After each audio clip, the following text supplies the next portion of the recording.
Do you remember that exact moment you realized your parents lied to you? That one thing you believed your entire childhood, only to find out it was a total fabrication. Maybe you were a teenager and finally figured out that turning on the car's interior light wouldn't actually get your dad arrested.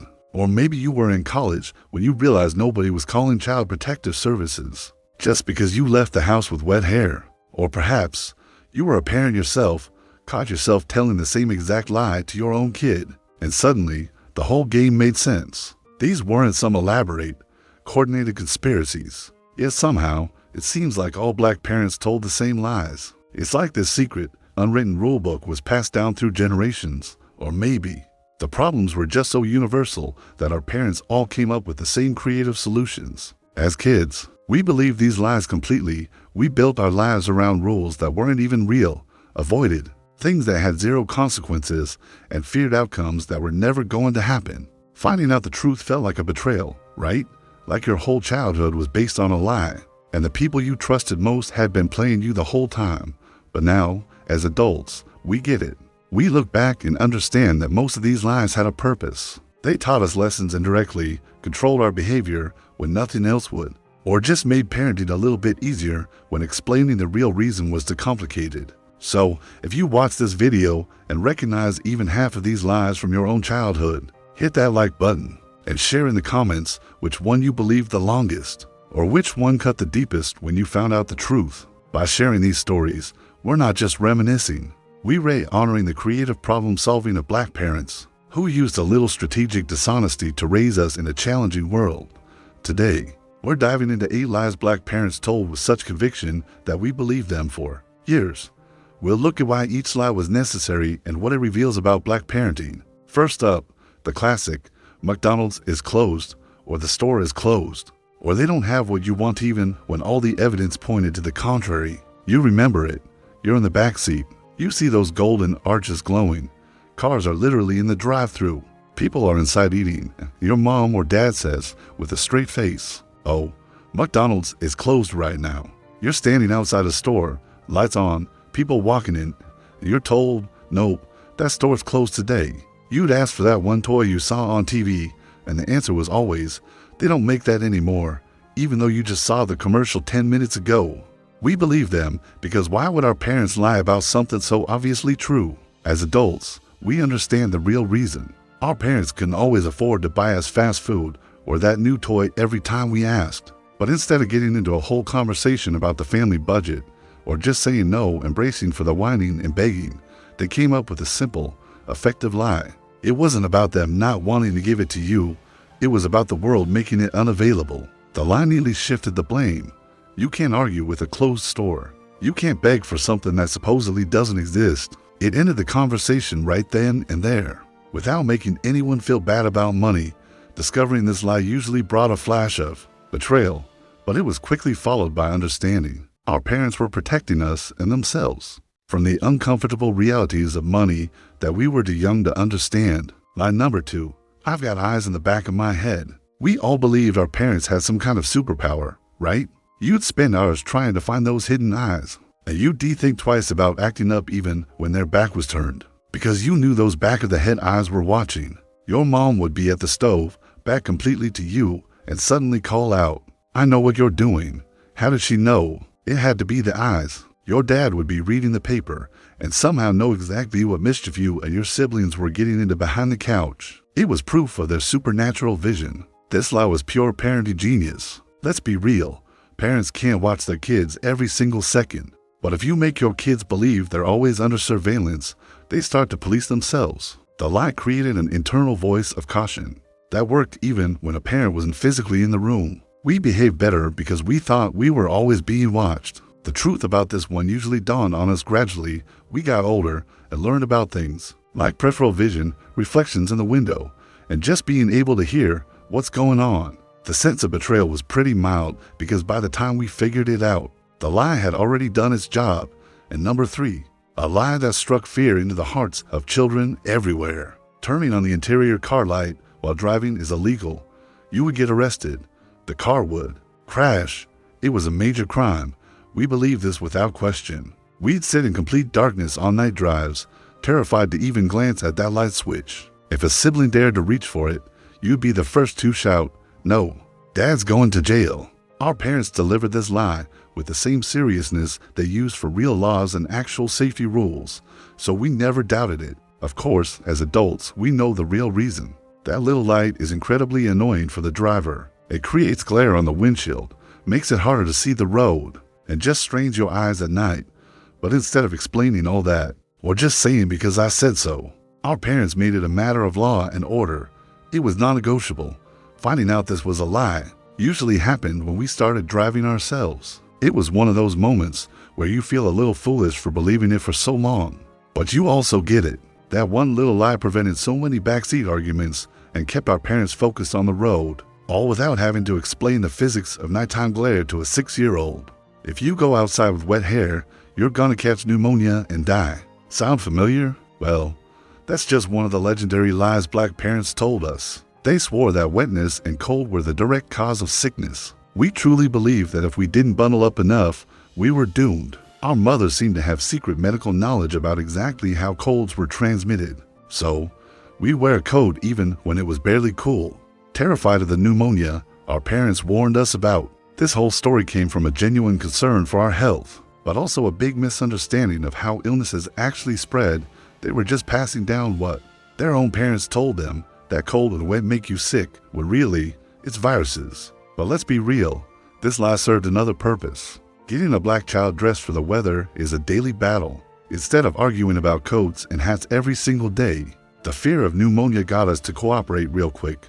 When we finally learned the truth in a health class or from a doctor, we might have felt a little betrayed. But we also understood that keeping us warm and dry was a valid parenting goal, even if the reason they gave was totally wrong. Next up, the classic, if you keep making that face, it's gonna freeze that way. We absolutely believed our faces could get permanently stuck in whatever goofy expression we were making. The moment we heard that, our faces snapped back to neutral. This was the ultimate weapon against eye rolling, sticking your tongue out, or any other face our parents found disrespectful. They said it with such conviction that we took it seriously. Imagine walking around forever with crossed eyes. The thought was terrifying.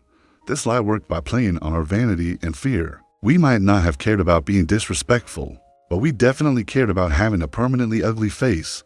It was an instant fix. Stop in the face without any need for a long lecture about respect.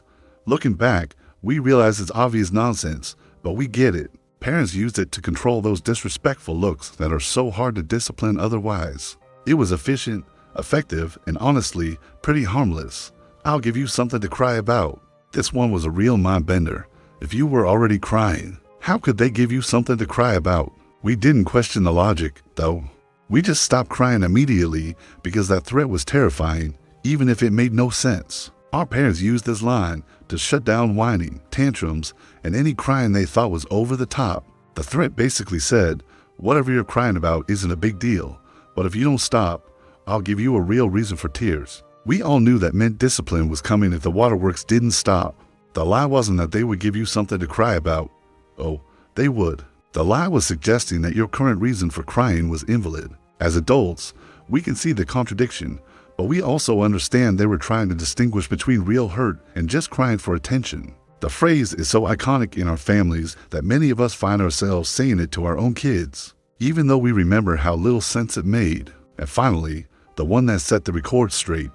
I'm not one of your little friends. This line would come out whenever we spoke to our parents with the same casual tone we used with our buddies. We were immediately reminded that parents and friends are not the same. We believed there was some fundamental difference that made certain behaviors okay with one group, but completely off limits with the other. The real issue wasn't friendship. It was about respect and authority. What they really meant was, I am your parent, and you will respect me. Phrasing it as I am not one of your little friends made it seem like friendship was the problem, not a lack of respect for their authority. We learned that parents were in a different category. Certain tones, words, and attitudes that were fine with our peers were absolutely forbidden with them. This was all about setting boundaries, which is a huge deal in Black families where respect for elders and parental authority are non-negotiable. It wasn't exactly a lie, but a specific way of communicating. Our parents were establishing themselves as authority figures, not our pals, creating the distance needed for discipline and respect. Number 8, money doesn't grow on trees. Black parents told their children this to explain why they couldn't buy everything they wanted. At first, many of us believed this literally. Later, we understood it was a metaphor, but we still accepted the message. Money is limited. The real lie here wasn't that money doesn't grow on trees. Obviously, it doesn't. The lie was more subtle. It was in how this phrase shut down any real conversation about money. Instead of explaining budgets, talking about income and expenses, or being honest about economic limitations, parents just said, money doesn't grow on trees. So, as children, we learned that asking for things would be met with this phrase instead of actual financial information. We understood that money was this mysterious, limited thing, but the specific details were never shared.